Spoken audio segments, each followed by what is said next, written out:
they have given us perpetual rights to use the land for cultural purposes. And they subdivided our nursery, Medica Nursery, so we still have that nursery out there, which is a very large nursery, and some of the money will go to enterprises and getting the nursery back on track again. The New South Wales Minister for Aboriginal Affairs, Leslie Williams, was one of a number of special guests on the day. She was clearly delighted the deal had been struck. Aboriginal communities can benefit from a land claim and then subsequently a sale. So there will be a win for the broader community in terms of the new infrastructure being corrected by MidCoast Water, but it'll also be a significant win for the local Aboriginal communities.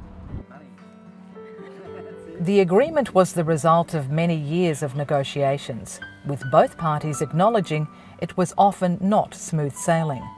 The two people at the respective helms were former Forster LALC CEO Dan Rose and Brendan Guiney, who at the time was the acting general manager of MidCoast Water. Dan Rose says the retention of perpetual cultural rights and access was very important. All lands are sacred to Aboriginal people. I mean, it's everything.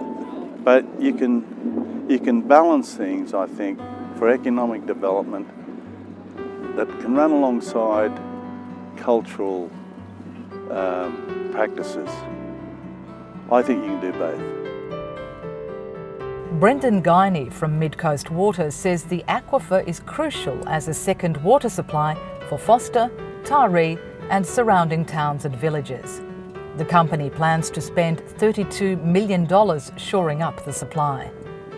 And for Brendan Guiney himself, the years of negotiations opened his eyes significantly to the importance of country and culture.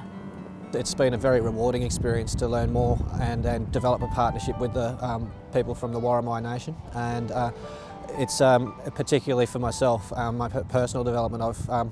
I've certainly grown in building this relationship with the people, and I think there's a lot more work to do to build our cultural connections and into the future. New South Wales Aboriginal Land Council's Mid-North Coast Councillor Peter Smith says the agreement has taken the New South Wales Aboriginal Land Rights Act into positive new areas.